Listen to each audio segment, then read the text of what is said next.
Muy bien, chicos, vamos a iniciar como lo hacemos siempre con nuestra sesión de meditación.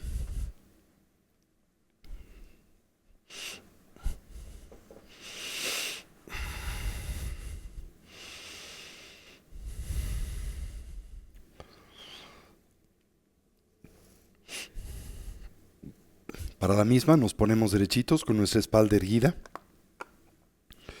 y nuestra cabeza en equilibrio o balance.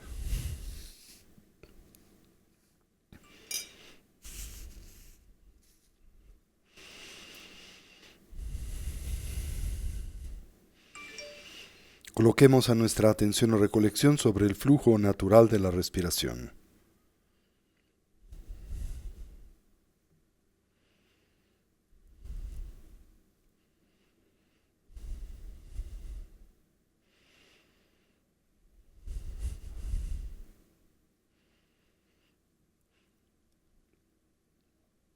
Cualquier idea, sensación o estímulo que en nosotros surja la observamos y liberamos. Consciente y lúcidamente intentamos dejarla pasar sin elaborar sobre de la misma.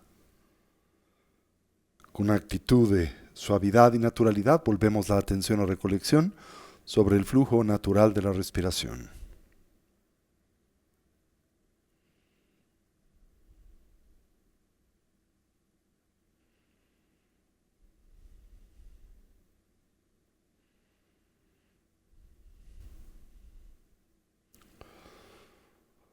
Atendemos a la esfera de las sensaciones táctiles, en especial aquellas naturalmente asociadas a la respiración, comenzando por la relajación. Recorramos a nuestro cuerpo desde la coronilla de la cabeza hasta las plantas de los pies. Y ahí donde hallemos o identifiquemos cualquier elemento o rastro de ansiedad y tensión, relajémoslo.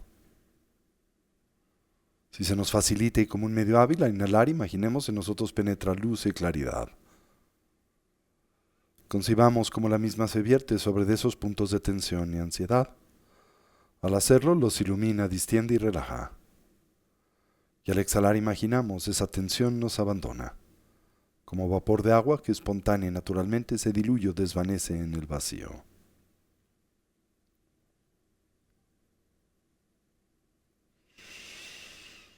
Mantengamos a nuestra recolección o presencia mental firmemente asida sobre el objeto de concentración, el respirar, mientras cultivamos una actitud de atención introspectiva, dirigida hacia la emergencia de los diferentes obstáculos que sabemos dificultan, obstruyen y así obnubilan a la práctica, sobre los que aplicamos sus respectivos antídotos. De experimentar extrema ideación nos concentramos en la exhalación y así la sensación gradual o progresiva de tranquilidad y relajación que le acompaña. De ser presas del hundimiento mental, el sopor sueño o la mera pérdida de claridad. Nos concentramos en la inhalación, en la viveza y alerta, en la claridad mental que ésta propicia. Así orientemos a nuestra mente y cuerpo hacia su estado natural, del todo relajado, libre de tensión, estable y quieto, dotado de claridad, alerta y una actitud de vigilancia, mientras atendemos a la respiración sin aferramiento y sin distracción.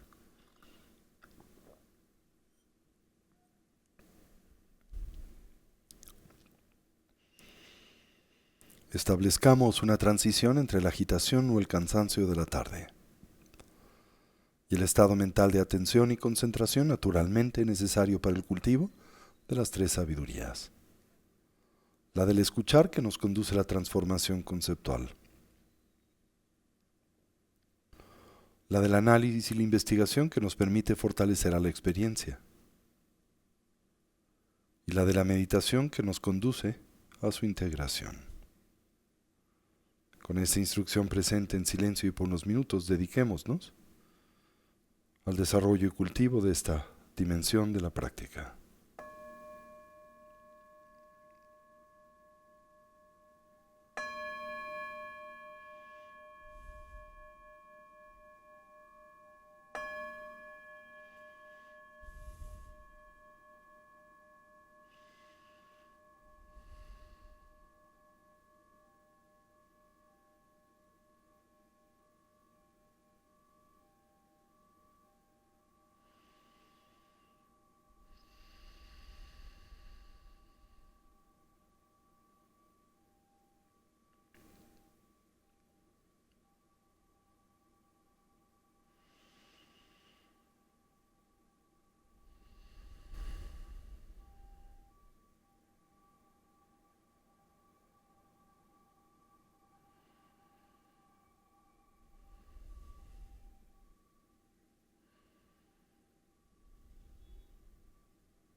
Fortalezcamos la estabilidad, ese estado y condición mental profundamente imbuido de la continua presencia de la atención. Para ello observemos la natural expansión y contracción del diafragma y del abdomen. La relación presente entre ese movimiento y el de la respiración. Al inhalar observemos si el ciclo es largo o corto, si es profundo o superficial, haciendo lo mismo con la exhalación. Mientras simultáneamente atendemos la mera sensación de contacto de nuestro cuerpo con su asiento. De experimentar extremidad nos concentramos en la exhalación y de ser presas del hundimiento mental la inhalación.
Finalmente acentuemos a la viveza, alerta y claridad de la atención.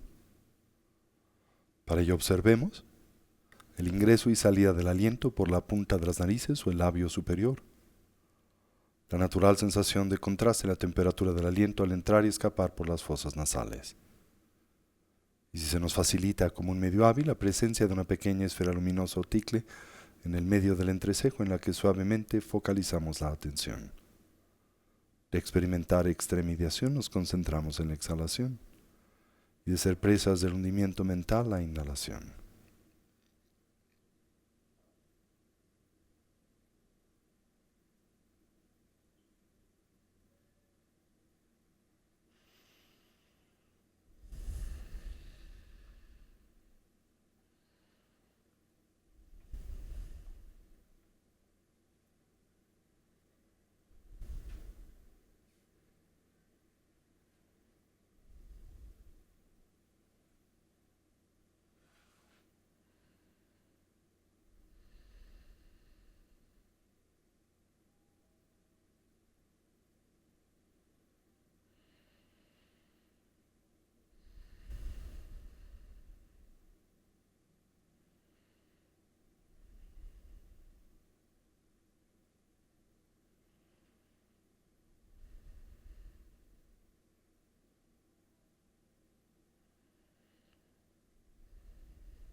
Y ahora gradual y suavemente transitemos hacia la meditación discursiva.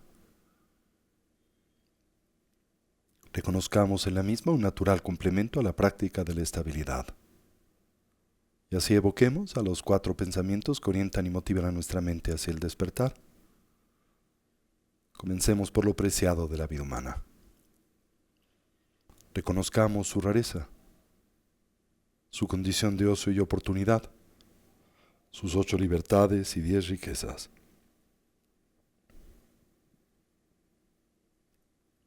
Lo fácil que es perderla, su fragilidad, su transitoriedad. Así la gran oportunidad con la que en efecto contamos aquí y ahora para intentar imprimir y dotar a nuestras vidas de una dimensión y sentido de genuino significado, el que naturalmente asociamos a la consecución del bienestar genuino a través del medio del estudio y la práctica del Buda Dharma.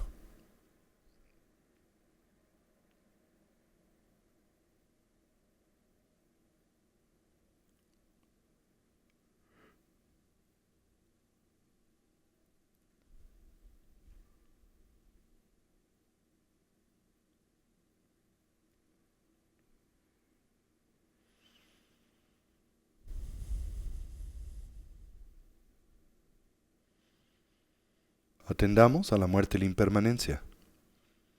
Como todo cambia y se transforma instante a instante o momento a momento, y como en realidad nada y nadie duran para siempre.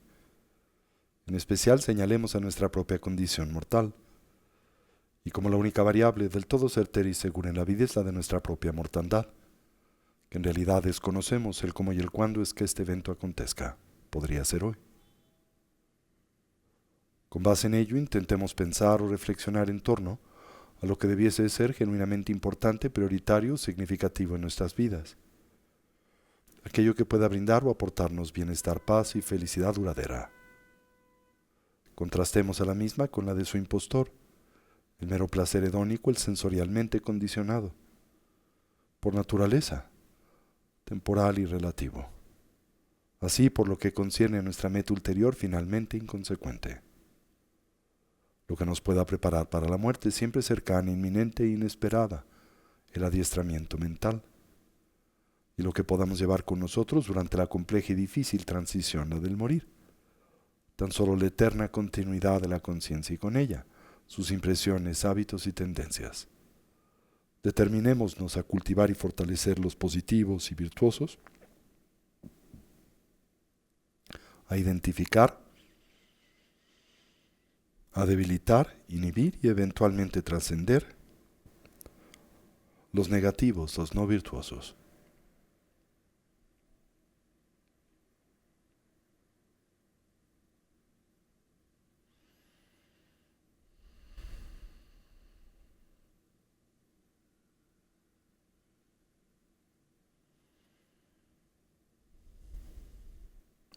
Exploremos a las causas y sus consecuencias.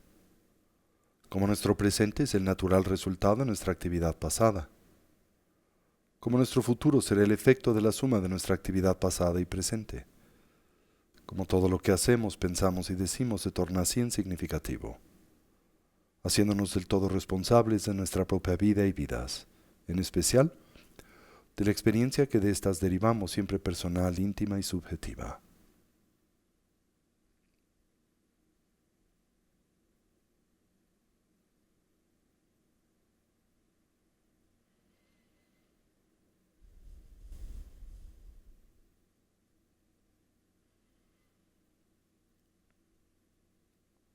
Finalmente, comprendamos a las limitaciones propias, las endémicas a la existencia cíclica, a la vida condicionada por la matriz de la ignorancia, el aferramiento, el apego y la aversión.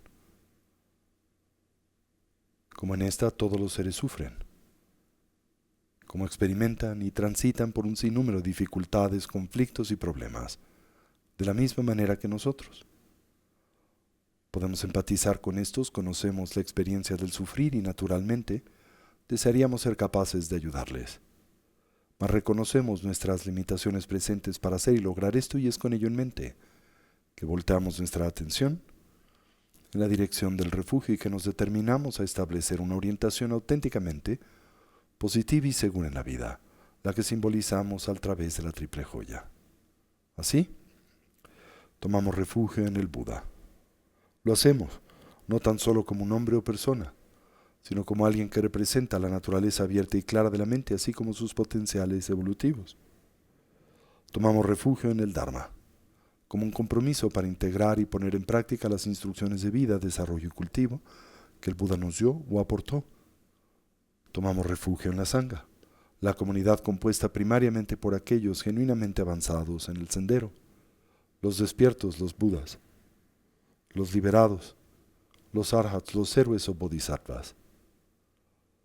Indirectamente, la comunidad de amigos y amigas que en el camino nos inspiran, auxilian y ayudan. Y a manera central, el ama, el vínculo con el Dharma y el punto donde simbólicamente sus cualidades coinciden haciéndose a nosotros presentes. Y así afirmamos: Lamala Kyabsun Chio, Sanjela Kyabsun Chio, Chula Kyabsun Chio, Genduna Kyabsun Chio, Lamala Kyabsun Chio, Sanjela Kyabsun Chio, Chula Kyabsun Chio, Genduna Kyabsun Chio. Asentamos nuestra intención, que es siempre la de escuchar con atención y concentración. Y nuestra motivación, la de hacerlo con el propósito de aprender nuevos métodos y medios, a través de los cuales podamos ser tanto de mayor beneficio a nosotros como en especial de mayor auxilio a los que nos rodean. Con esta intención y en especial con esta motivación en nosotros presente, incorporemos y traigamos este espacio y lugar de nueva vez nuestra atención.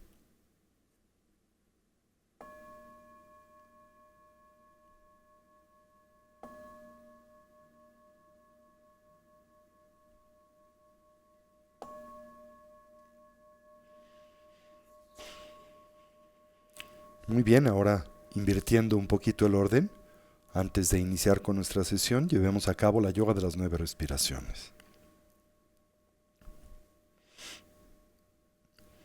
Para la misma, evoquemos una imagen mental de nuestra forma física e introspectivamente recorramos a la misma desde la coronilla de la cabeza hasta las plantas de los pies.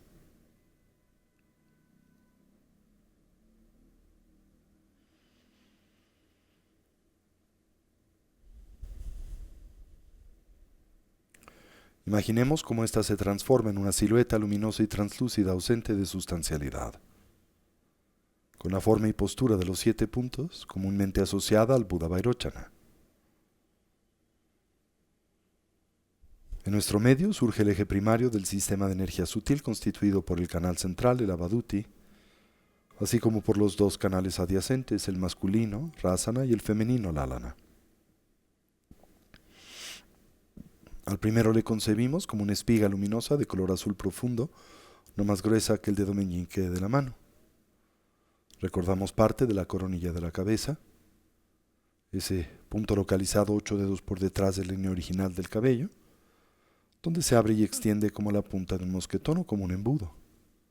Baja ligeramente por enfrente y paralelamente a la columna vertebral, hasta arribar a un punto 4 dedos por debajo del ombligo, donde se cierra y redondea como la punta de un bastón. Los 2 canales adyacentes parten de las fosas nasales. Suben hasta la coronilla de la cabeza, donde se encorvan como el cuello de un bastón, bajando paralelamente al canal central con el que se conectan en ese punto 4 dedos por debajo del ombligo. El canal masculino de color blanco, el femenino de color rojo. En el caso de los hombres, el primero, a la derecha del canal central y en la posición inversa para las mujeres.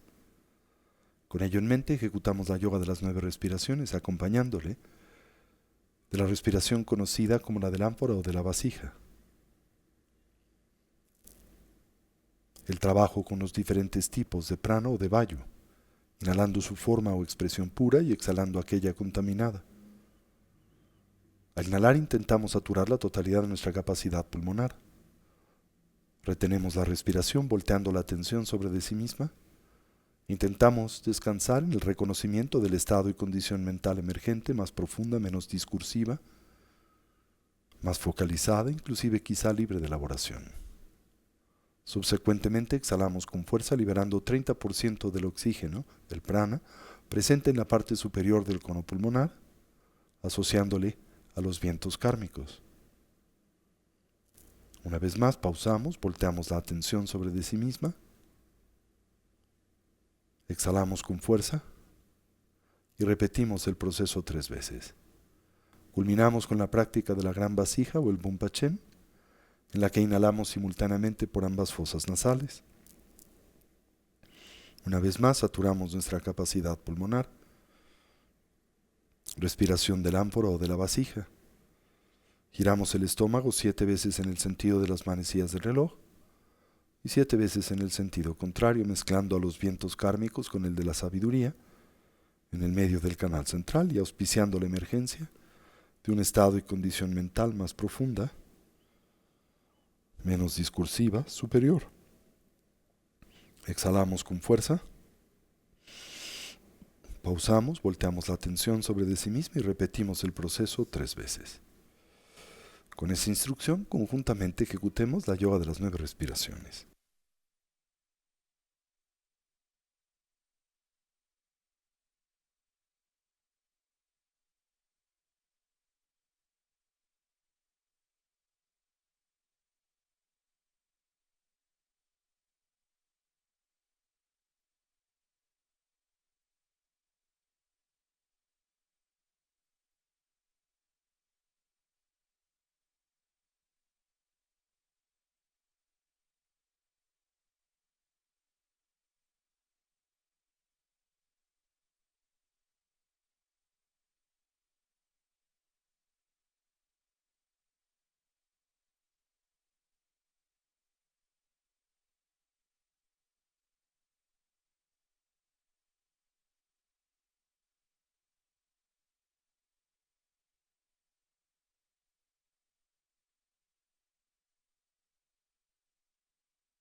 Muy bien, y así traigamos a este espacio y lugar nuestra atención.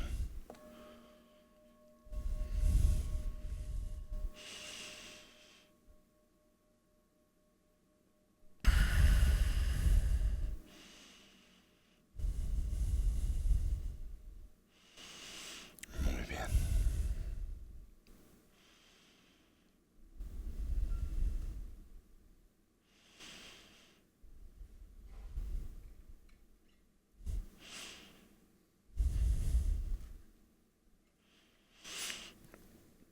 Angie, ¿me recuerdas dónde nos quedamos la semana pasada?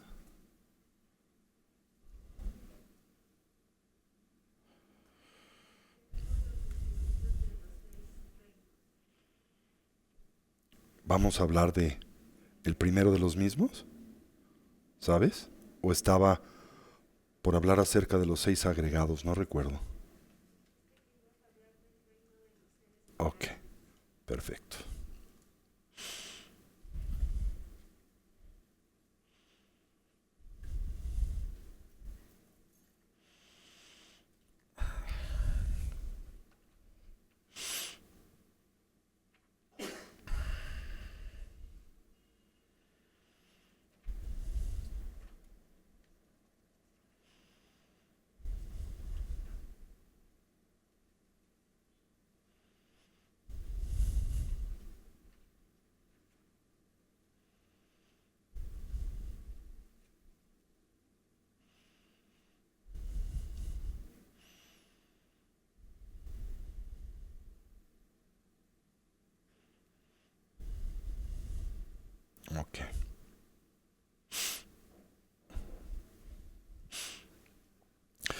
Bien, recordarán que hemos estado hablando acerca de la naturaleza de la mentalidad propia del practicante de capacidad intermedia.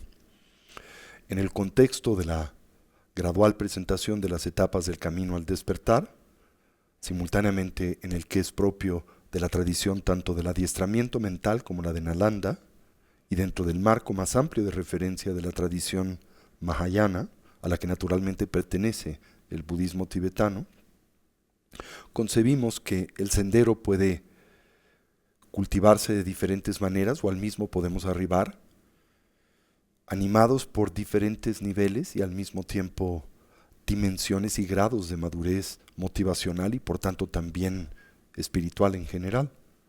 Así, como bien saben, hablamos del practicante de capacidad inicial, el practicante de capacidad intermedia, que precisamente es aquel que nos encontramos desde hace algunas semanas explorando, y el practicante finalmente de capacidad superior. Evidentemente la importancia no es tanto el que nosotros reconozcamos a qué tipo de practicante pertenecemos o con cuál podemos vincular y asociarnos, sino tener una visión panorámica y amplia de la totalidad del potencial del sendero, desde su inicio hasta su fase culminante, y que desde esa perspectiva nosotros poco a poquito nos vayamos con vinculando, al mismo nos vayamos acercando, pues teniendo esta concepción, este entendimiento de la vastedad que el mismo representa dentro del contexto del potencial de nuestro muy amplio desarrollo evolutivo en general. Decíamos que el practicante de capacidad inicial es aquel o aquella que se vincula al sendero, movido o movida por la aspiración, la motivación, en primera instancia de poder imprimir una dimensión de mejoría a su condición de vida presente y más tarde una que pueda extender y proyectarse no tan solo a esta particular, sino a nuestras infinitas vidas futuras. El practicante de capacidad intermedia es aquel o aquella que lo que busca es detonar la genuina, la estructural y profunda liberación de la ronda y rueda de la existencia cíclica de la vida condicionada con todo lo que la misma implica y representa. Y el practicante de capacidad superior es aquel o aquella que busca esa misma meta, pero lo hace con la presencia de una nueva y mucho más honda mentalidad, la de la bodhicitta. Está orientada al despertar, pero movida por el deseo y aspiración de poder compartir el beneficio a todos los seres sensibles en general. ¿Sí? Hemos analizado el sendero desde la perspectiva del practicante de capacidad inicial y ahora nos encontramos explorando la que es propia del practicante de capacidad intermedia. Simultáneamente comentábamos que en el contexto de esta dimensión de la práctica y el sendero, uno de los tópicos nodales o centrales, pues no es otro que el cultivo del espíritu de la emergencia definitiva o la renuncia. ¿De qué? Precisamente de las limitantes y los oscurecimientos y los encadenamientos que caracterizan al samsara, a la existencia condicionada. ¿Sí? Y para ello establecemos una variedad de distintas estrategias de análisis introspectivo. Naturalmente corresponden en el contexto del sendero al segundo de los entrenamientos, el entrenamiento en el samadhi, aunque está muy vinculada naturalmente con el resto de los mismos, tanto el de Shila, el de la autodisciplina ética o la moralidad, como simultáneamente el de prajna o el del cultivo de la sabiduría que penetra y discrimina. Pero específicamente trabajamos en este contexto con el samadhi del vipassana, que comúnmente es uno que cultivamos a través de la meditación analítica, tanto la fase de la exploración intelectual y racional, como también aquella intuitiva, la de el posicionamiento y la plenitud de la integración. Recuerden simultáneamente que el objetivo es cultivar un correcto punto de vista, lo que llamamos una visión del sendero de la vida en general, pero también el detonar un cambio estructural en nuestra conducta, de aquella no virtuosa a una virtuosa y constructiva, como un prerequisito indispensable para insertarnos y recorrer las diferentes etapas del camino y particularmente la dimensión espiritual, esto es transmundana, del sendero espiritual, la que busca, aspira, señala la potencialidad de la liberación de la existencia cíclica de la vida condicionada. Bien, Una manera en que nosotros cultivamos el espíritu de la emergencia en el contexto de la mentalidad propia del practicante de capacidad intermedia es reflexionar acerca de lo que podríamos describir como 6 diferentes modalidades de aprisionamiento, 6 diferentes estilos de entrampamiento, precisamente una forma particular de señalar a los 6 reinos que son propios a la existencia cíclica, a la vida condicionada. La semana pasada empezaba a dilucidar el tema y a compartir con ustedes el marco teórico de referencia en torno al mismo. Así que si me permiten, vamos a retomar algunos de estos elementos e ideas para poder abordar la presentación de estos 6 estilos de aprisionamiento, de entrampamiento, de la forma más amplia, profunda y más pues clara posible. Recuerden que de tener éxito en esa empresa, cuando nosotros empleemos estos diferentes razonamientos y líneas de investigación en el contexto tanto de nuestra meditación introspectiva como en el recuento de la vida cotidiana, esto va a ayudarnos a detonar, a fortalecer, a propiciar el espíritu de la emergencia, la mentalidad indispensable para el practicante de capacidad intermedia. ¿Se entendió todo eso? ¿Sí? Bien, ahora, decíamos que todos los seres sensibles, ¿y qué entiende la tradición budista por tales? Aquellos dotados de vida y conciencia, ¿verdad? Se encuentran formados de los 5 elementos, el elemento tierra, agua, fuego, aire y espacio. Comentábamos simultáneamente que existe una muy cercana relación entre estos 5 elementos y los 5 agregados, o les llamamos simultáneamente las 5 colecciones transitorias, que representan la estructura psicofísica que caracteriza a todos los seres sensibles en los 6 reinos de la existencia condicionada, esto es, el reino del deseo, el Kamadhatu, así como también el reino de la forma, el Rupadhatu, y finalmente el reino sin forma, Arupadhatu. ¿Se acuerdan? Quizá la única distinción o señalamiento es que los seres del Kamadhatu, el reino del deseo, y los seres que encarnan en la dimensión samsárica del reino de la forma, todos poseen los 5 skandhas, las 5 colecciones transitorias, físicas y mentales, mientras que los seres que encarnan en el Arupadhatu, el reino sin forma, todavía dentro del contexto de la existencia condicionada, pero en la dimensión pinacular de la misma, tan solo poseen los agregados mentales. Por eso se le llama el reino sin forma, porque no tienen un referente corporal. ¿Sí? O si lo tienen de una forma tan excepcionalmente sutil que en realidad opera y se manifiesta como una mera potencialidad y no realmente como una fisicalidad actualizada. ¿Sí? No hay ejemplo porque no conocemos, nosotros no tenemos percepción de los seres del reino sin forma. ¿Sí? A menos de que uno cuente con algún tipo de percepción extrasensorial, trátase de un reino de la existencia y experiencia con la que nosotros como seres humanos no interactuamos, ¿sí? Y por tanto pues no hay un ejemplo porque no les puedo mostrar un ser de esa naturaleza, ¿no?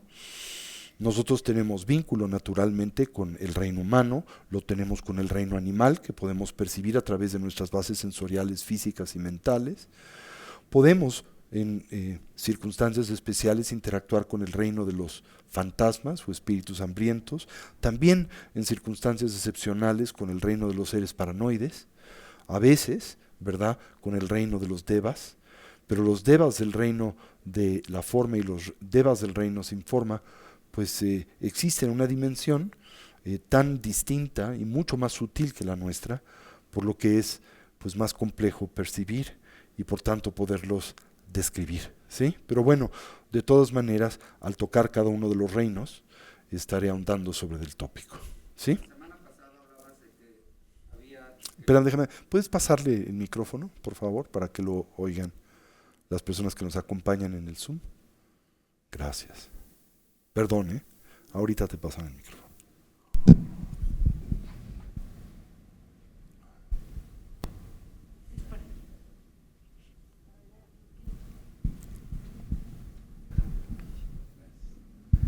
Sí, Tony, que la Sí. semana pasada comentabas que en la tradición budista los seres humanos no eran como, se podían ver también de una manera distinta.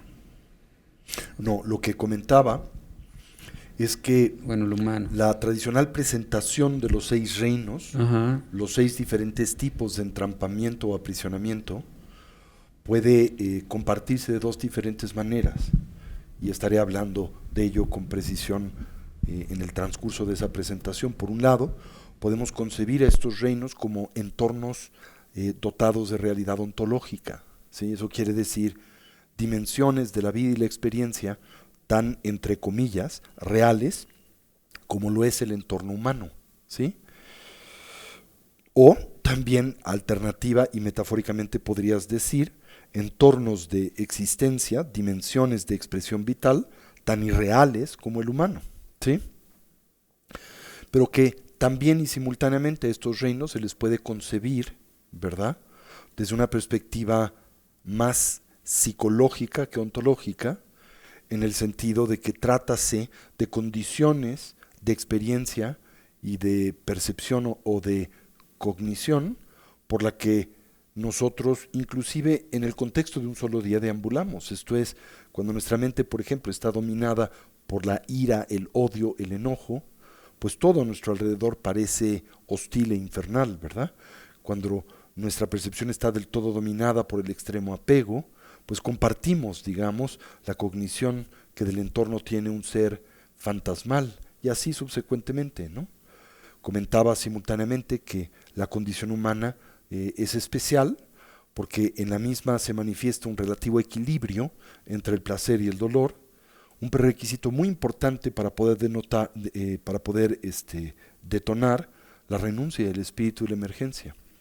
Y con él, el desarrollo evolutivo, cuando se experimenta renacimiento en uno de los varios reinos inferiores, la conflictividad, la problemática, la, digamos, dificultad es mayor que el bienestar, que la tranquilidad, etcétera, y eso naturalmente conduce a los seres que experimentan renacimiento en ese entorno, o nos condujo a nosotros cuando así lo hicimos, a perpetuar en buena medida, en consecuencia de las reacciones que propiciamos a ese entorno, mayor potencial negativo o karma negativo, y lo cual pues perpetúa esa condición vital. En contraste, los renacimientos superiores, como lo son los de los humanos, titanes y devas, pues en ese entorno hay una mayor, digamos, presencia del bienestar relativo que del dolor, y cuando el bienestar pues excede con mucho el dolor y el sufrimiento, también se convierte en un distractivo en el camino. Pero cuando hay un cierto equilibrio entre el bienestar relativo y el dolor, esto facilita la renuncia, el cultivo de la renuncia, como requisito indispensable para progresar en el camino al despertar. Y también comentaba que dentro del contexto del reino humano podemos hablar de 2 dimensiones: la vida humana ordinaria, que no es precisamente conducente al desarrollo evolutivo, y la apreciada vida humana, que es la que cuenta con ocio, oportunidad, libertades y riquezas indispensables para poder vincularse al sendero, recorrer el mismo y lograr y reclamar su fin, ¿no? Esa es la idea. Bien, entonces decía que todos los seres sensibles están compuestos de los 5 elementos y también lo están de los 5 agregados, señalando como excepción al reino y entorno de los devas del reino sin forma, que carecen de el agregado de la forma y por lo tanto también en buena medida del elemento tierra, ¿sí? Pero en general podemos decir que estos son elementos que se hacen presentes como cualidades comunales en todas las diferentes formas y estilos de expresión y encarnación, ¿sí? Comentaba y señalaba simultáneamente que la verdadera naturaleza de todos los seres sensibles es el estado despierto. La naturaleza búdica, ¿recuerdan?, que caracteriza la dimensión más sutil de nuestra conciencia, teniendo presente que nosotros naturalmente existimos como seres compuestos, ¿verdad?, de una conciencia grosa, de una conciencia sutil y finalmente de la conciencia en extremo sutil. Si tienen presente, habíamos señalado las distinciones primarias entre estas 3 alternativas y complementarias dimensiones de la conciencia y por tanto simultáneamente de la experiencia. La conciencia grosa es una conciencia individual, es una conciencia dualista y aflictiva, es una conciencia temporal que en buena medida emerge en vínculo y relación con nuestro cuerpo, opera en cercanía del mismo a lo largo del devenir de esta particular existencia, y cuando éste se atrofia y desorganiza en el tránsito del morir, así también lo hace la conciencia grosa.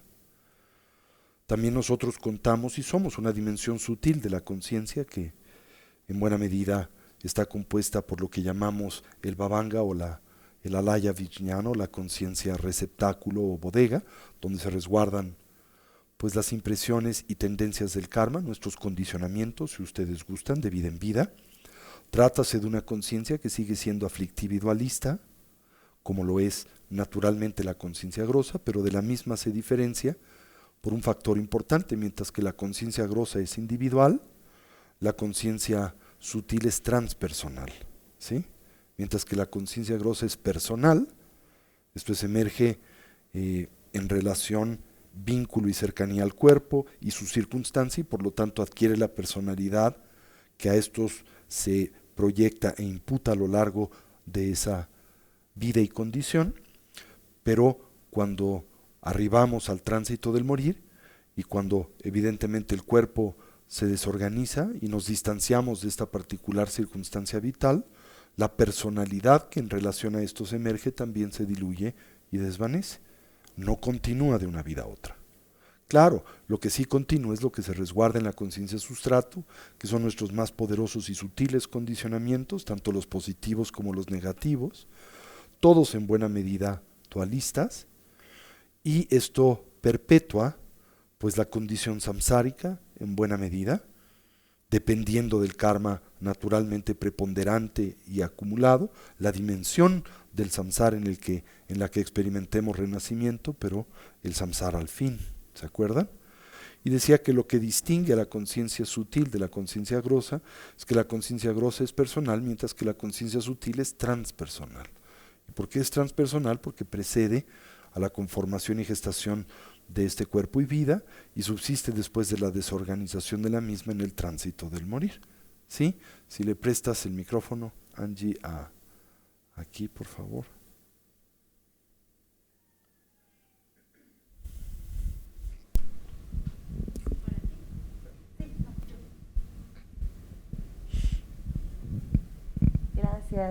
Gracias, Tony. Justo la clase pasada que estábamos hablando de las conciencias y que ahondaste en ellas, justo era mi pregunta porque habías mencionado que justo como Tony es ahorita en este momento porque interactúa con este cuerpo y en este entorno. Tiene este cuerpo porque está en vínculo y opera en relación con este entorno, y porque es el objeto de esa designación que concibe a esa colección de elementos transitorios como precisamente la personalidad tonicara.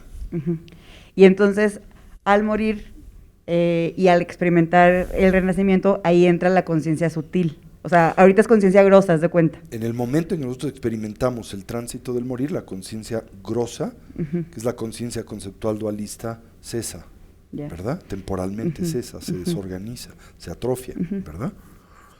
Continúan la conciencia sutil, la conciencia sustrato y la conciencia primigenia. Ambas continúan después del tránsito del morir. ¿Por qué? Porque son dimensiones de la conciencia que operan pues en buena medida en distancia y en independencia del cuerpo físico, no dependen de él para funcionar, ¿no? La conciencia sutil depende del cuerpo adamantino, del cuerpo energético, pero también el cuerpo energético en el tránsito del morir tiende a se desorganiza, se atrofia, no en el momento de la muerte clínica, un poco de tiempo después, pero tarde o temprano. Cuando esto sucede, la conciencia que de él depende, que es la conciencia conceptual transpersonal dualista, pues también temporalmente se desorganiza. Ya. Entonces, no es que la conciencia de Tony deje de existir, o sea, deja de existir la conciencia grosa de Tony, pero las experiencias, el karma, todo eso... se depositan en la conciencia sustrato que continúa después de la muerte.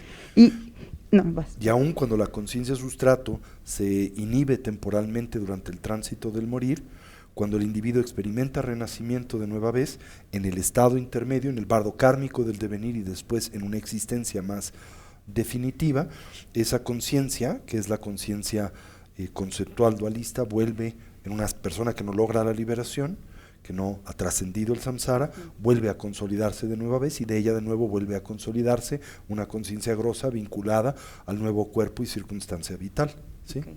Entonces transitamos de la conciencia grosa a la sutil a la más sutil, y en el proceso inverso, en el del renacimiento, la conciencia grosa vuelve a revertirse o a revestirse de la conciencia sutil y después de la conciencia grosa. Y es por eso entonces que con diferentes prácticas y con diferentes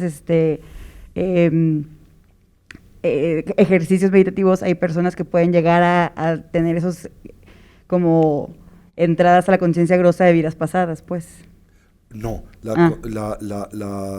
el recuento de vidas previas depende en buena medida, pueden haber varios elementos que lo detonen, pero en buena medida depende de la capacidad que el individuo tenga de acceder a la conciencia sutil. Esto es a la conciencia sustrato, es en la conciencia sustrato en donde las impresiones del karma o nuestros condicionamientos, y con ello aquellos acumulados a lo largo del tiempo sin principio y particularmente en la previa vida y específicamente en el momento y trance anterior inmediato al morir, ahí se resguardan, ¿sí?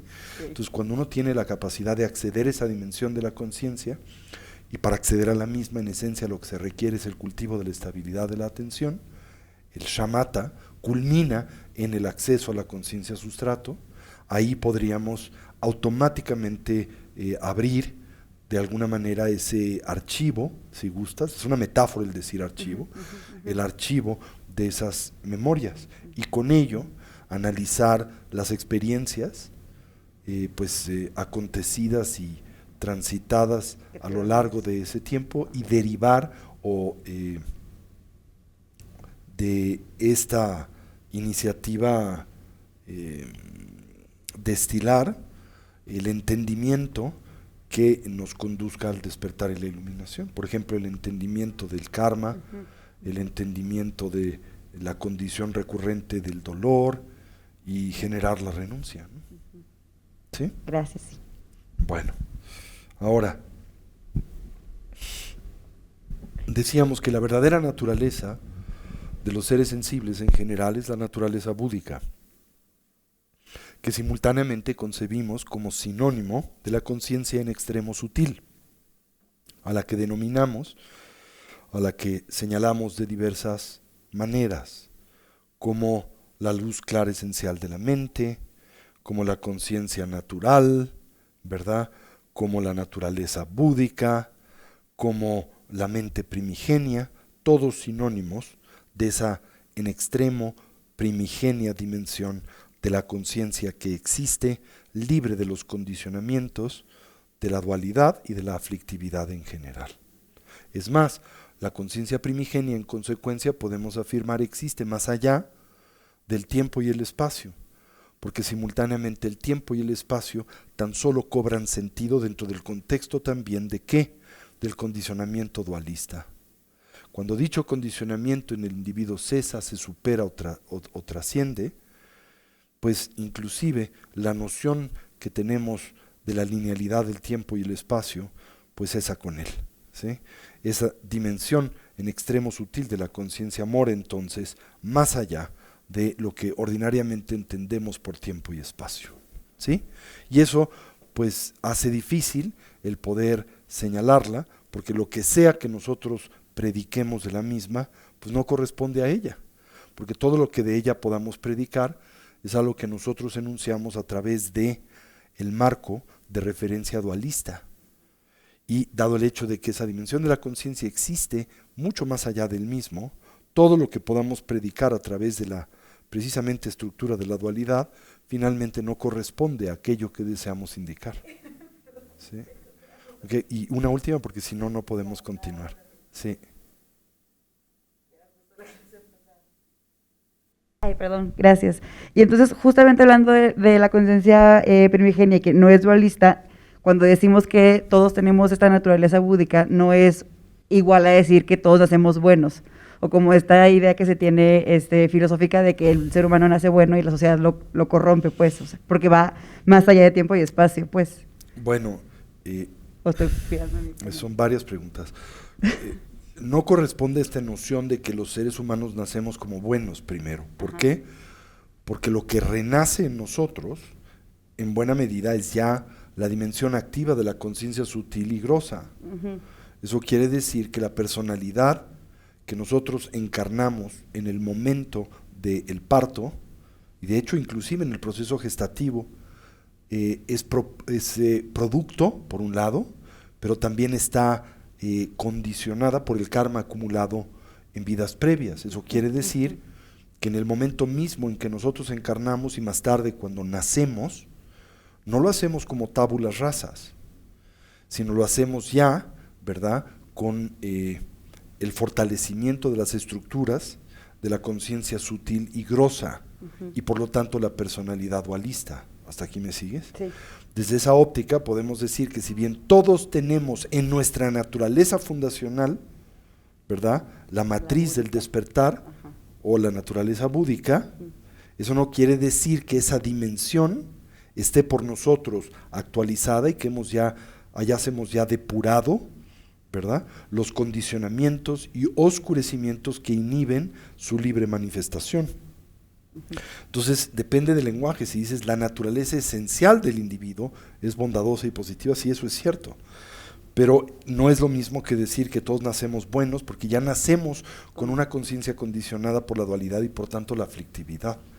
¿Sí? Ok, Eso es bien importante de tener presente. ok. ¿Sí? Gracias, Tony. Bien.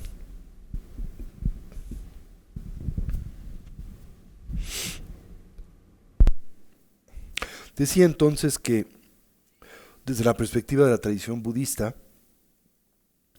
la naturaleza más íntima de todos los seres sensibles, aquella que, insisto, corresponde a la dimensión primaria de la conciencia, es la matriz del despertar, es la mente natural, es la luz clara esencial de la cognición en general, que se dice simultáneamente se expresa a través de las 5 familias búdicas, ¿sí?, y las particulares sabidurías que les caracterizan y a ellas corresponden, ¿sí? Pero su energía iluminada se ha tornado confusa, ha orientádose y vístose dominada por la distorsión, que transforma a esas 5 sabidurías, o que hace que esas 5 primarias sabidurías en nosotros se expresen como los 5 venenos, o como las 5 aflicciones. El veneno de el deseo sensual, el veneno de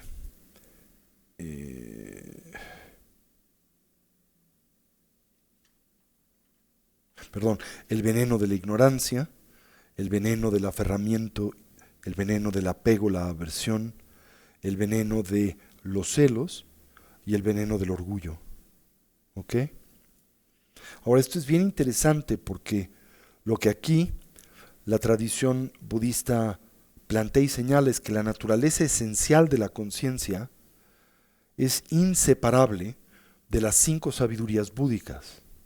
La sabiduría básica cual espejo, la sabiduría básica de la distinción, de la igualdad, de la actividad y del espejo de la realidad, pero que cuando esas sabidurías se ven de alguna forma pues obnubiladas, se ven obstruidas, entonces las mismas, como una cara opuesta de la moneda, se manifiestan como los 5 venenos. El veneno, ¿qué quieres que repita? La sabiduría básica, ¿cuál espejo? La sabiduría de la igualdad, la sabiduría de la diferenciación o de la individuación, la sabiduría de la actividad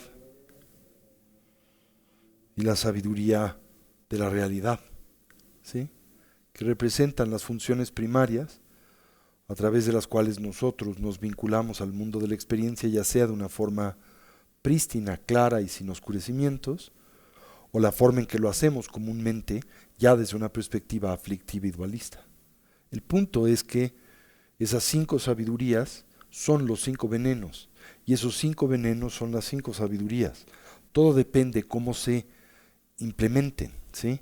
Si se implementa esa cognición desde la perspectiva de la dualidad, se convierten en los 5 venenos. Si se implementa esa cognición desde la perspectiva que trasciende la dualidad, son las 5 sabidurías búdicas. ¿Se entiende eso? ¿Sí? Ahora es claro que cuando nosotros operamos bajo la influencia de los 5 venenos, pues se dice nos manifestamos de varias diferentes formas características que conforman precisamente a los 6 reinos, a los 6 estilos de aprisionamiento o los 6 tipos de entrampamiento, como le quieran llamar. A mí me gusta mucho describirles como los 6 estilos o tipos de entrampamiento, ¿sí?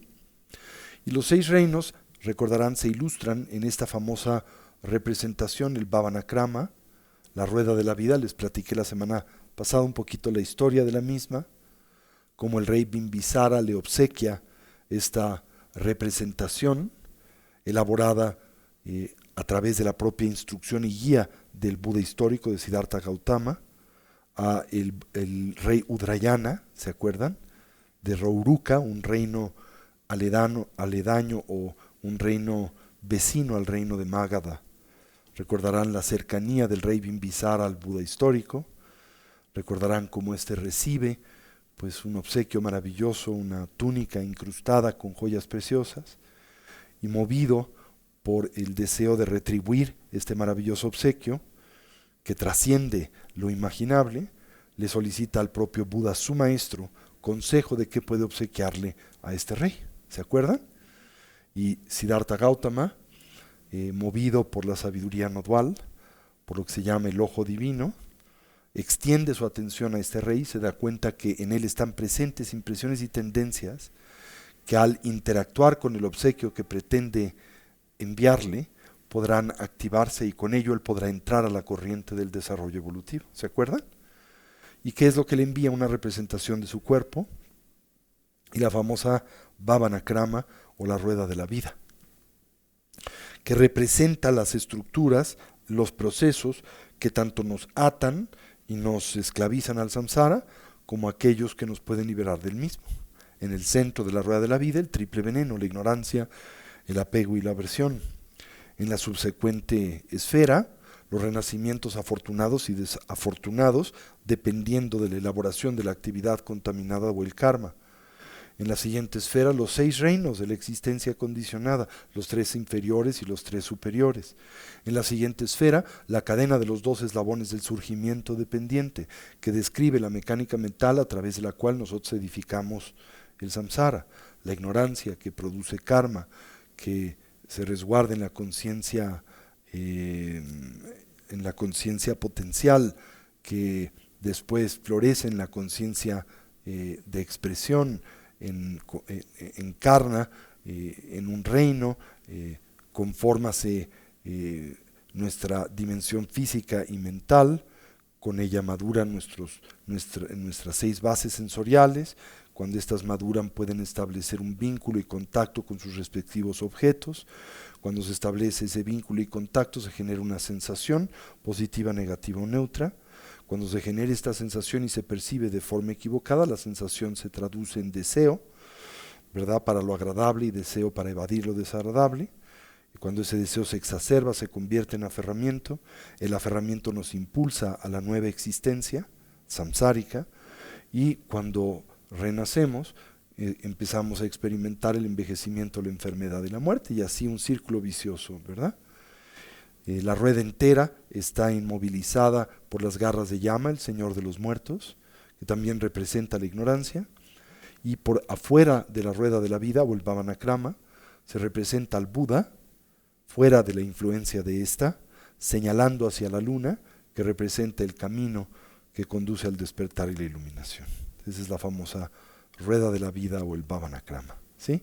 Y en el centro de esta, en la tercera esfera, se representan los 6 reinos, los 6 estilos o tipos de aprisionamiento o entrampamiento de los que he venido hablando. ¿Sí? ¿Eso se entendió? Bien, ¿cuáles son estos reinos? Estas dimensiones de expresión y vida. Bueno, se les presenta de diferentes maneras. Se les puede presentar en 2 diferentes grandes categorías: los renacimientos inferiores o desafortunados y los renacimientos superiores o afortunados. ¿Sí? Los renacimientos inferiores o desafortunados están compuestos de 3 primarios reinos y una variedad de subreinos que extienden, ¿verdad?, la manifestación de cada una de estas particulares dimensiones de entrampamiento.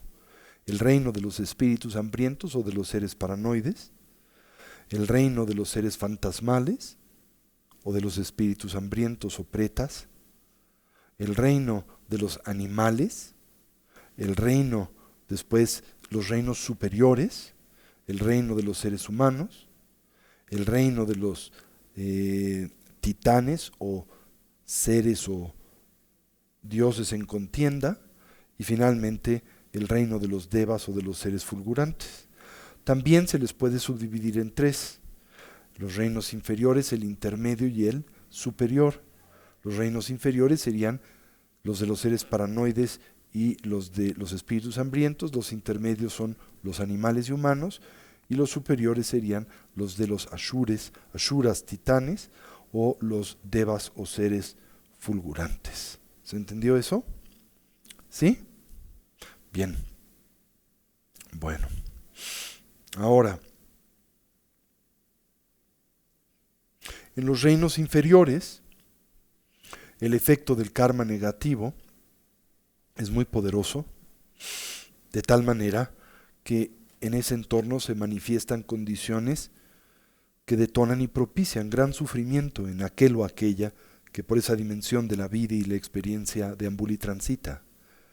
Y se concibe naturalmente muy difícil en ese contexto y condición el poder cambiar, el poder alterar o influenciar estructural y definitivamente dichas tendencias que nos mantienen, ¿verdad?, pues encadenados a ese aprisionamiento o esa condición de experiencia vida o esa condición de expresión en general. ¿Se entendió eso? ¿Sí? Va de nuevo, ¿sí?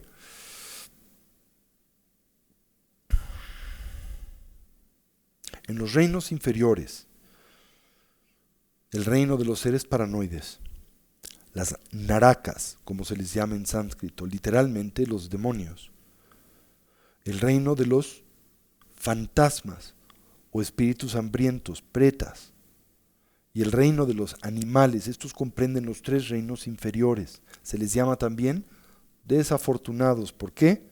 Porque las condiciones que favorecen el desarrollo evolutivo ahí se presentan de una forma muy velada, limitada y modesta, muy obnubilada, por lo que es difícil para los seres que transitan en esa condición el poder aprovecharles. No es imposible, pero es muy difícil. ¿Sí? En los reinos inferiores, el efecto del karma negativo es muy poderoso. Eso quiere decir que el karma negativo está particularmente activo y presente en esa dimensión de vida y conciencia. De hecho, es esa dimensión de vida y conciencia consecuente de la maduración de dicho karma. ¿Se entendió eso? Y por tanto, en ese entorno y dimensión, o dimensiones de vida y de experiencia, en consecuencia, se hace presente, pues, una dimensión particularmente poderosa e intensa de sufrimiento, dolor e insatisfacción. ¿Sí? Hay gran sufrimiento. Simultáneamente se concibe difícil cambiar esas tendencias en esa condición, las que nos mantienen atados a ese entrampamiento o ese aprisionamiento, a esa condición vital. Mientras que en los reinos superiores, que son el reino humano, el de los Ashuras y Devas, los seres en contienda y los seres fulgurantes, hay menos sufrimiento. ¿Por qué? Porque ahí se hace presente de forma más intensa y más libre el potencial o las impresiones propias del karma positivo, ¿sí? Por tanto, en esas dimensiones hay mayor libertad, hay menos sufrimiento, ¿verdad? ¿Por qué? Porque los resultados de nuestras acciones positivas es más pesado que el de las negativas, ¿sí? Y decía que de estos reinos todos, el que se considera particularmente conducente al desarrollo evolutivo es el humano, que se encuentra en el medio de ellos. ¿Por qué? Porque precisamente en este hay un equilibrio relativamente armónico entre el placer y el dolor. No experimentamos el extremo dolor, sufrimiento y confusión que es propio del reino de los seres paranoides, el de los seres fantasmales y animales. Y tampoco experimentamos el éxtasis sensorial que es propio del reino de los Ashuras y de los Devas. Ahora dirán ustedes, ¿y qué hay de malo en esa dimensión exaltada de la existencia, la de los titanes y Devas? Que cuando ese placer, esa experiencia positiva sensorial a nosotros se manifiesta con excepcional fortaleza, eclipsa el potencial para cultivar el espíritu de la emergencia. Simultáneamente concebimos que esa circunstancia es permanente y simultáneamente dejamos de construir el karma positivo que amasó ese acopio de impresiones y tendencias virtuosas.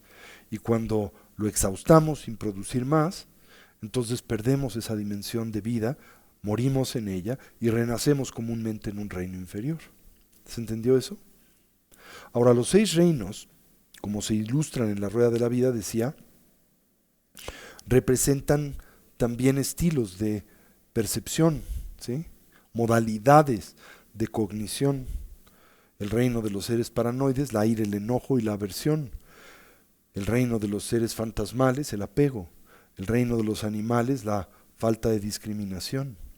El reino humano, el deseo. El reino de los seres en contienda, los celos.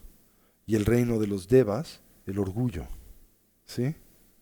Simultáneamente el reino de los devas y de los ashuras o seres en contienda se manifiestan no solo como consecuencia de la maduración del karma virtuoso, sino también del éxito en la generación y la estabilidad de la atención, el shamatha, ¿sí?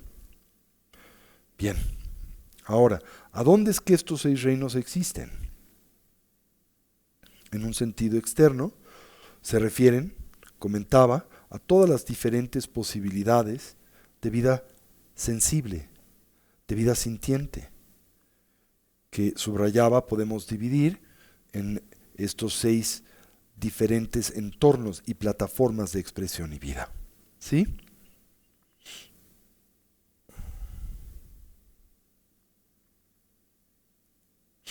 Bien.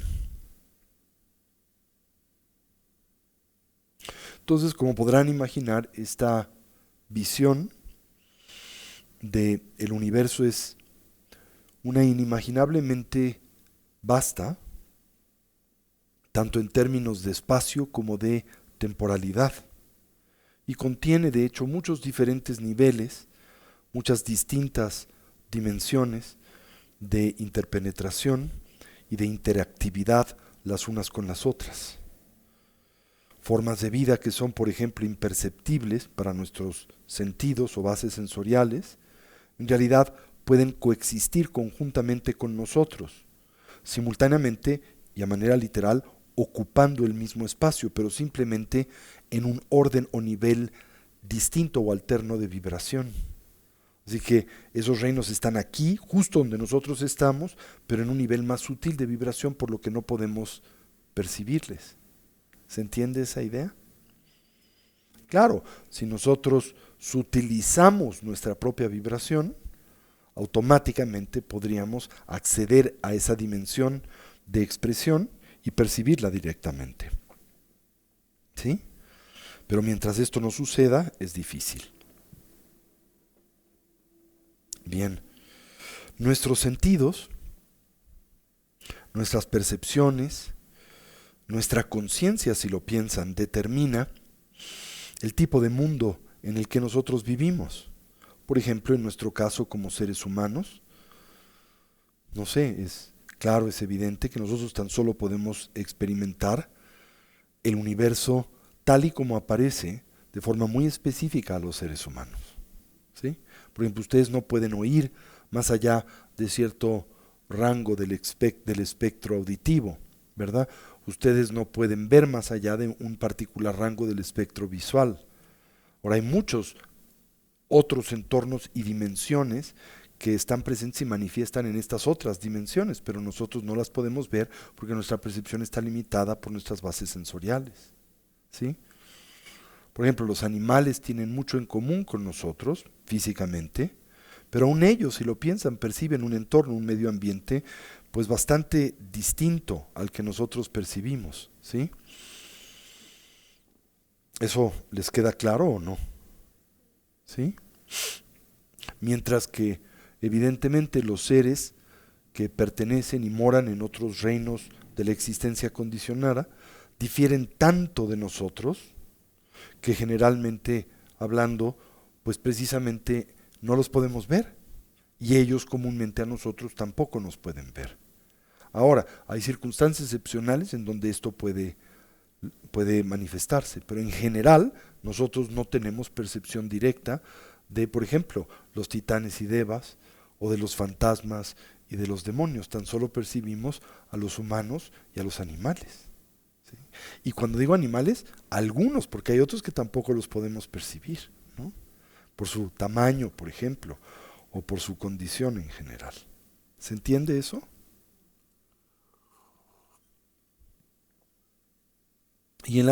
Y podría yo señalar que tradicionalmente, por lo menos la interpretación externa de los 6 reinos se ha enfatizado fuertemente en la tradición para incentivar al individuo hacia la práctica del Dharma.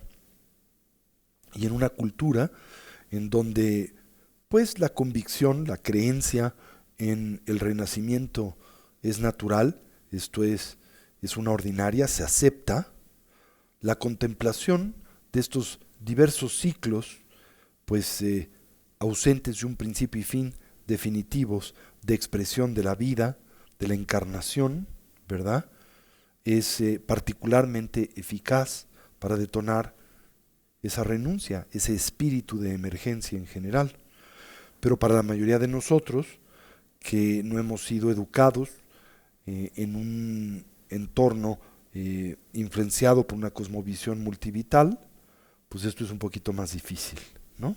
Y por ende, pues necesitamos por definición que ahondar más en estos temas, en estos tópicos.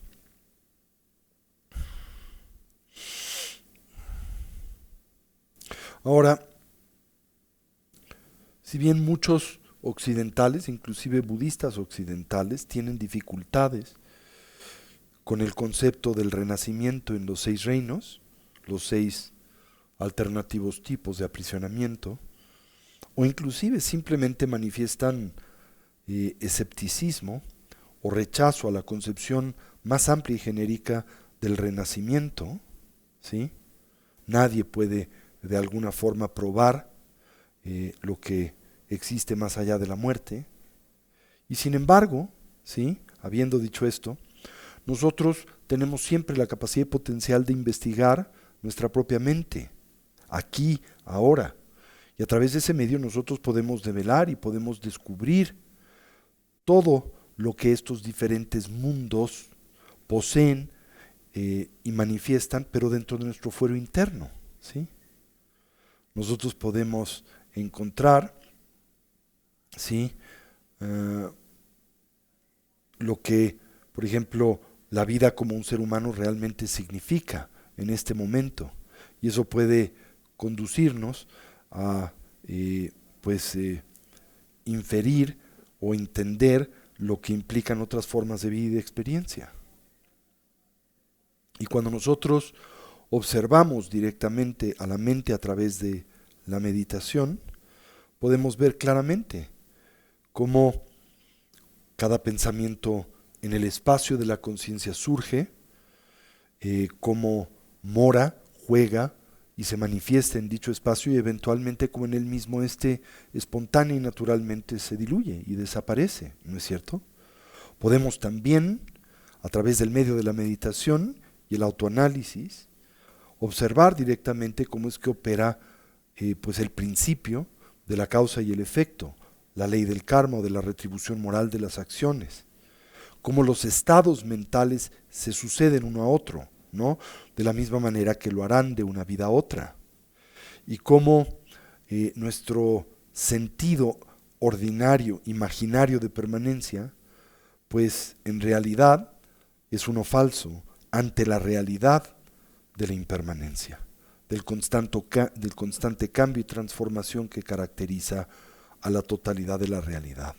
Y si nosotros aprendemos a observar todas estas cosas que acontecen dentro del propio seno de esta vida en particular, no será muy difícil el aceptar el planteamiento de la continuidad de la existencia después de la muerte y el renacimiento. ¿Por qué? Porque en realidad nuestra mente es lo único que nosotros podemos realmente conocer, ¿verdad? Podemos aprender a ver, más allá de toda duda, ¿no? Cómo nosotros continuamente pues creamos nuestro mundo a través del poder de la mente. Y cómo los 6 reinos pues están también muy cercana, íntimamente vinculados a la psicología de la vida cotidiana, ¿sí? Como decía el poeta Milton, ¿no? La mente es su propio espacio, ¿sí? Y en sí misma puede crear al cielo o al infierno, ¿verdad? Al paraíso o al averno.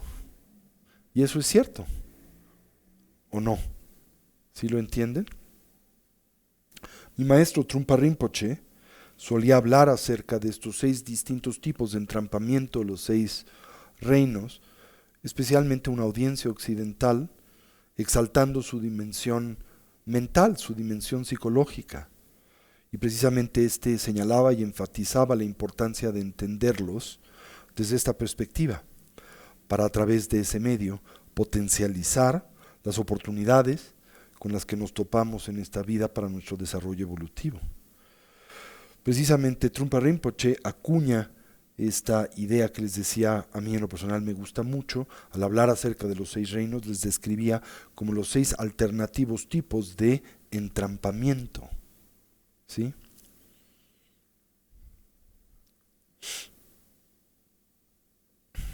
Son estilos de confusión,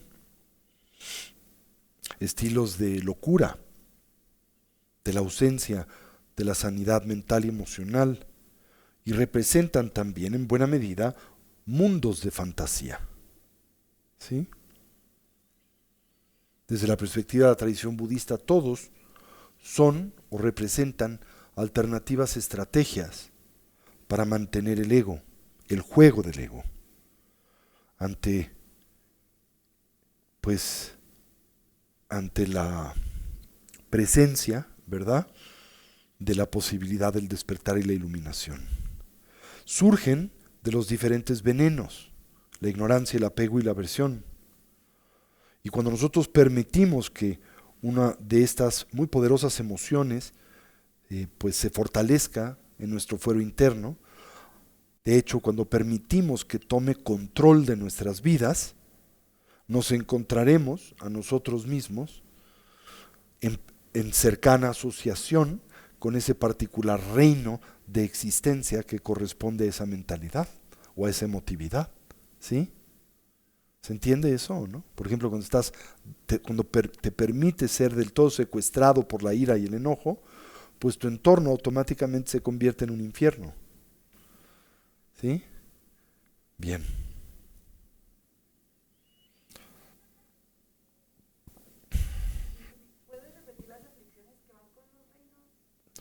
Con el reino paranoide, la ira, el enojo y la aversión, la hostilidad. con el reino de los pretas, de los espíritus hambrientos o seres fantasmales, el extremo apego, el aferramiento. En el reino animal, la ausencia de discriminación, la estupidez.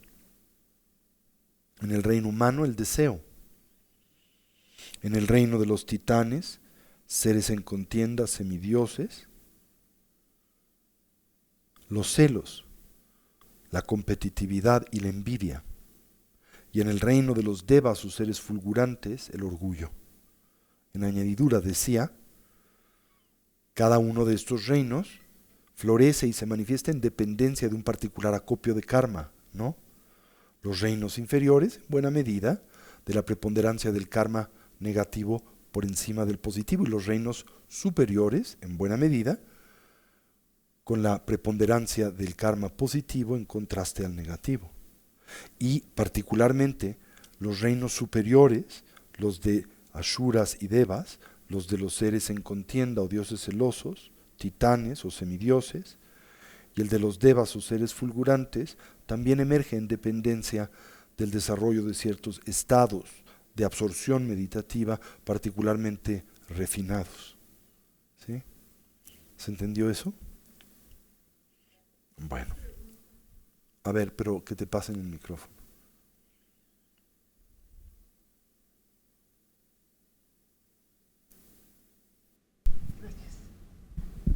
Sí. ¿Se puede ascender de los reinos inferiores? Sí, y descender de los superiores. Específicamente los animales podrían llegar al humano. Sí, y quizá para clarificar tu pregunta, porque hay un elemento de dificultad y riesgo en la misma, ¿sí? Cuando dices los animales, ¿sí?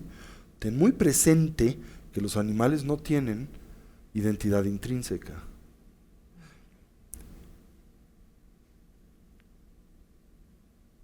Les platicaba la semana pasada que nosotros somos temporalmente humanos, que nuestra humanidad se manifiesta en dependencia de circunstancias dependientes. Cuando la mente encarna en un cuerpo como lo es el humano, cuando porta las 6 bases sensoriales afinadas a la dimensión cognitiva que es propia al ser humano, y cuando esa mente encarnada en este cuerpo interactúa con el mundo humano, es humana. Pero en el momento en que esa conciencia abandona el cuerpo en el tránsito del morir, ya no es humana. ¿Por qué? Porque lo que la hace humana se ha desorganizado, ha dejado de operar. ¿Y qué es lo que hace que la conciencia sea temporalmente humana? Su manifestación a través del cuerpo humano. ¿Se entendió eso? Es muy fácil. Por ejemplo, pienso.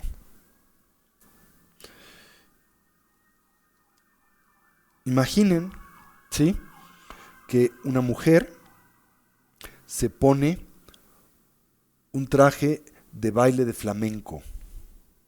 Lo comento porque hoy estábamos levantando la casa de mi padre y madre, ¿sí?, y nos topamos con muchos de los vestidos de flamenco de mi mamá, porque ella bailaba, pésimo, pero bailaba flamenco, ¿sí?, le gustaba. Bueno, entonces imagínate una mujer vistiendo el vestido de flamenco, parece flamenca, ¿sí? Pero esa identidad depende de ese vestido y de ese baile y de esa circunstancia, ¿no es cierto? Ahora, ¿qué sucede? Bueno, primero ahora, ¿el vestido es la persona que lo porta? ¿O la persona que lo porta puede separarse del vestido? La persona que enfunda el vestido, ¿es el vestido? No, el vestido no es la persona, es algo que la persona utiliza temporalmente, ¿no es cierto? Cuando ese vestido se retira, ¿queda la identidad relativa que del mismo dependía? Si ven a mi madre bailando en un escenario vestida con su traje flamenco, ven una bailarina flamenca, ¿sí o no? Pero esa identidad emerge en dependencia de causas, condiciones y circunstancias temporales y relativas. El baile, el escenario, el vestido y la socialización. Ahora, si Termina el show, mi madre va al camerino, retira el vestido, sale por una de las puertas y ahora interactúa con las gentes que no saben nada del teatro, la obra de teatro, las mujeres bailando flamenco, y ven a mi mamá, ven a una bailarina de flamenco. Esa identidad es temporal, ¿no? Y es relativa a esas condiciones y circunstancias, ¿sí o no? Por lo tanto, ¿qué puedo decir de mi madre? No es intrínsecamente bailarina de flamenco. Ahora, ¿eso quiere decir que no puede fungir y operar como bailarina de flamenco? No, lo ha hecho. Pero que su condición como bailarina de flamenco, cómo existe y manifiesta de forma temporal y relativa. ¿Sí? Habiendo dicho eso, creo que es un ejemplo muy claro, nuestra identidad humana es igual temporal. Nosotros usamos el vestido humano, como el vestido de flamenco de mi mamá. Y mientras nos expresamos a través de ese vestido, pues fungimos o desplegamos las funciones que caracterizan a ese vestido, que en nuestro caso son las 6 bases sensoriales humanas, el cuerpo humano y nuestro entorno, ¿no? Pero cuando la mente se separa del cuerpo en el tránsito del morir, como cuando mi mamá se quita el vestido en el camerino, cuando ya no tienes este cuerpo, la conciencia ya no es humana. La conciencia es solo temporal y relativamente humana. Así que cuando preguntabas, ¿los animales pueden encarnar como humanos? Quizá para ser muy precisos decimos, la mente encarnada en la condición animal puede abandonar esta y encarnar en cualquiera de las condiciones de los 6 reinos. Esto es, un animal puede dejar de ser, la conciencia que anima a un cuerpo animal puede separarse de ese cuerpo y encarnar en un cuerpo humano. La conciencia que encarna en un cuerpo humano, cuando éste se desorganiza y muere, puede encarnar en un cuerpo animal, o en el cuerpo de un fantasma, o en el cuerpo de un ser paranoide, o en el cuerpo de un titán, o en el cuerpo de un deva. Igual la conciencia que encarna en un deva, dependiendo del karma acumulado, puede encarnar como un titán, como un ser humano, como un animal, como un espíritu hambriento y como un preta. ¿Qué caracteriza la existencia cíclica? La inhabilidad de liberarnos de esas encarnaciones y formas de expresión, especialmente de la condición con la que hoy a nosotros se manifiestan, que es habitual, inercial y compulsiva. Ahora, ¿cómo explicas eso? Bueno, con el tránsito del dormir y el soñar. Cuando tú todas las noches abandonas el estado de vigilia e ingresas al estado del sueño onírico, todas las noches, ¿verdad? En ese estado emerge todas las apariencias del sueño, emergen todas las manifestaciones visionarias del sueño. Se les llama así visionarias porque son consecuentes de la designación de la mente que la sueña, como lo son todo tipo de visiones, ¿no? Vienen de la mente que la sueña, no existen fuera de ella. Entonces todas las experiencias visionarias del sueño, todas, sin excepción, se manifiestan en consecuencia de las impresiones y tendencias inconscientes acumuladas en el estado de vigilia. Eso quiere decir que todos ustedes, que no tienen la habilidad de soñar lúcidamente, sueñan un entorno visionario dependiente de qué? De las experiencias por las que transitaste antes de irte a dormir. Si, por ejemplo, antes de irte a dormir fortaleciste un estado mental aflictivo, lo más probable es que tengas una pesadilla o un sueño violento. Si te fuiste a dormir con mucha tranquilidad y paz, tendrás un buen sueño. Si las impresiones mentales eran virtuosas, un sueño positivo, no virtuosas, uno negativo. Si te vas a dormir con hambre, sueñas con comida. Si te vas a dormir con deseo, tienes un sueño húmedo. ¿Eso se entiende? Ahora viene la pregunta, ¿pero qué determina las apariencias del sueño? Los hábitos y tendencias acumulados en el periodo que le precede. ¿Se entendió eso? ¿Qué no determina las apariencias del sueño? La voluntad del ensoñador. ¿Y por qué el ensoñador en esa condición no puede determinar su sueño? Porque no tiene la habilidad de darse cuenta que está soñando. Y por lo tanto no tiene la habilidad de reconocer la condición de las apariencias oníricas como ilusorias. ¿Sí? Ahora, en el instante en que te tornas lúcido, esto que acabo de decir, ¿en qué varía? ¿Cómo cambia? que será una de las primeras cosas que un ensoñador lúcido puede hacer y ejecutar en el sueño. Puede crear el sueño que desee. ¿Y por qué puede crear el sueño que desee? Porque todas las apariencias del sueño no son otra cosa que una mera designación de la mente que la sueña. Y cuando te das cuenta de eso, lo único que tienes que hacer es cambiar la designación de la mente y cambia el entorno o panorama con el que convives. Pero eso no lo puedes hacer mientras no te des cuenta que estás soñando. Porque al no darte cuenta que estás soñando, ¿qué le atribuyes a esas apariencias? Realidad objetiva, que quiere decir una realidad independiente a la mente que la sueña. Si esto sucede en el sueño, ¿qué creen que sucede en la muerte y en el estado intermedio y con el renacimiento? ¿Qué determina las apariencias que a nosotros se manifiestan en el estado intermedio y qué determina las apariencias que a nosotros se manifiestan en una nueva vida? Hábitos y tendencias inerciales. ¿Resguardados dónde? En la conciencia sustrato. ¿Sí? Entonces eso es lo que nos ata, nos mantiene esclavizados al samsara, esas impresiones, hábitos y tendencias. Pero en el momento en que esas impresiones, hábitos y tendencias se debilitan o eliminan, o cuando uno reconoce la naturaleza de la realidad, entonces uno puede controlar el proceso del renacimiento. De la misma manera que un ensoñador lúcido puede controlar las apariencias del sueño. Y por eso en la tradición budista se dice que existen dos diferentes tipos de renacimiento. El habitual, inercial y compulsivo, el que es propio de los seres sensibles, y el renacimiento voluntario y consciente, que es propio de los budas. ¿Sí? Los budas no dejan de renacer, solo dejan de renacer ¿de qué manera? Habitual, inercial, inconsciente y compulsivamente. De la misma manera que un ensoñador lúcido no deja de soñar, solo cómo deja de soñar, no consciente de la naturaleza del sueño. ¿Se entiende eso? Me parece muy sencillo, ¿no? Bien.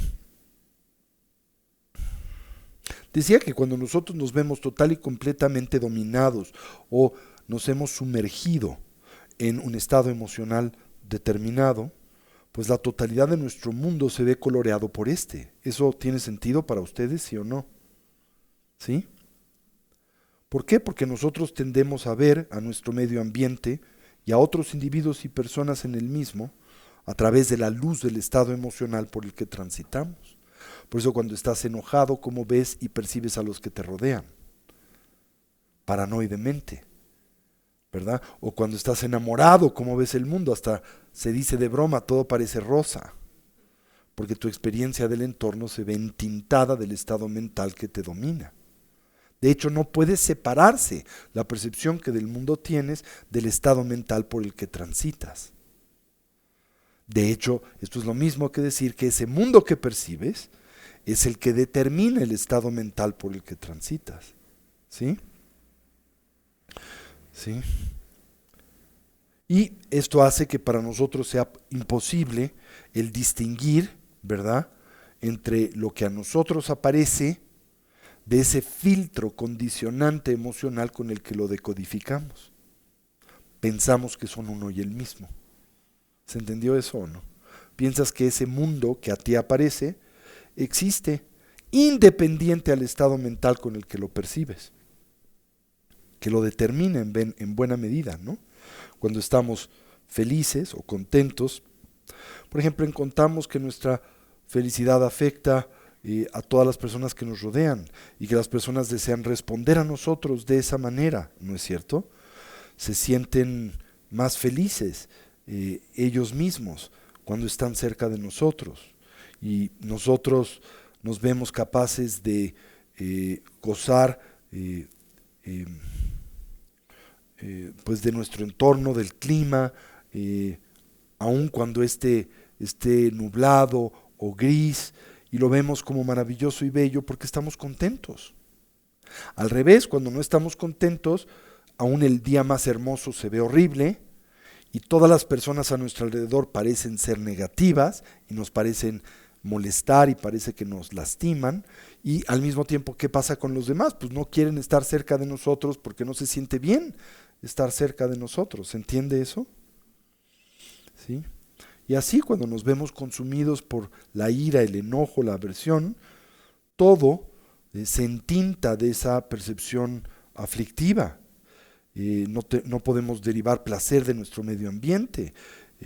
Sentimos que todo el mundo está dirigiendo toda variedad de agresiones a nosotros. Sacamos lo peor de las gentes a nuestro alrededor, y aún los objetos inánimes parecen reflejar ese mal humor. Se rompen, se ponen en nuestro camino, nos causan accidentes, así los concebimos, ¿no es cierto? Aunque sean seres inánimes y que no pueden planear esas cosas, así lo pensamos. Por eso cuando te pegas con una puerta, le pegas de vuelta, ¿verdad? Estos son ejemplos de la vida cotidiana, de cómo nosotros podemos morar en los 6 reinos, aún en nuestra propia vida, ¿sí? ¿Hasta aquí me siguen? Bien, ahora hablemos, aunque ya no nos da tiempo, pero la semana que entra, habiendo completado como esta presentación general de la mecánica que nos vincula a los reinos, podemos abordarlos con mayor profundidad, empezando por el reino de los seres paranoides, el reino infernal, ¿no?